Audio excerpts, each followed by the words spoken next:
هل ورطت قطر نفسها بتنظيمها لكأس العالم؟ وهل ستدفع ثمن طموحها المتضخم من سمعتها؟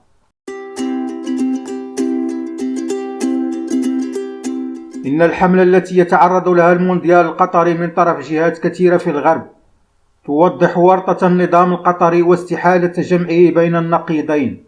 النظام القطري منذ بدايته حاول تبني المشروعية الإسلامية، وكان يختبئ وراء الشعارات الإسلامية للنيل من خصومه، ودغدغة مشاعر الملايين من السذج في المنطقة العربية.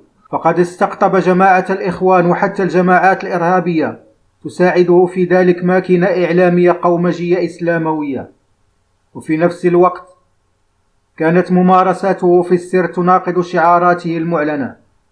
فقد كان أول المطبعين وقاعدة لأمريكا التي دمرت العراق المسلم انطلاقا من أرضه. لكن هذا التناقض والازدواجية يبدو أنه وصل لنقطة النهاية عبر مونديال الكرة. الآن يتوجب على الدوحة الاختيار بين شعارات الإسلام المحافظ وقيم الغرب المتفتح. لا يمكن لقطر الانفتاح على العالم بقيمها المحلية، والقول أنها بلد ذو سيادة تفعل ما تشاء على أرضها لا يصح، لأن التظاهرة عالمية وقطر مجرد مستضيف.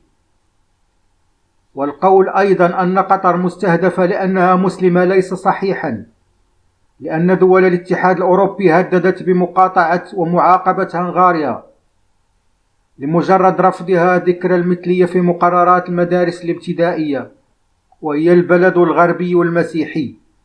قطر استعملت شعارات إسلامية من أجل النفوذ الإقليمي وحتى العالمي، وحينما حققت بعض الإشعاع العالمي عبر تنظيم كأس العالم بات عليها التخلي عن شعاراتها الزائفة.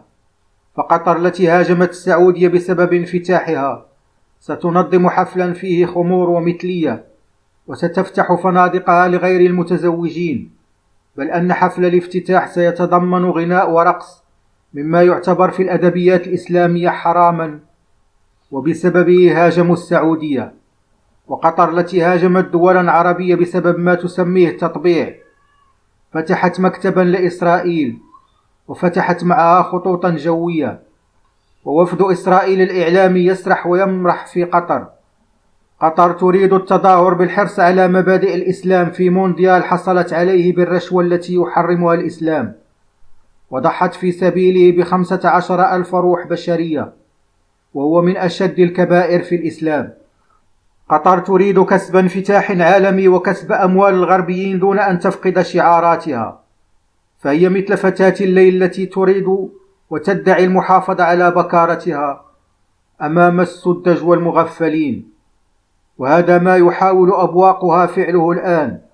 يحاولون تبرير فضائحها الأخلاقية التي تجاوزت بكثير ما كانت تتهم به خصومها، بل أن بعض أبواق قطر حولوا المونديال إلى بادرة قطرية لنشر الإسلام، وتحدثوا عن مئات المعتنقين الجدد.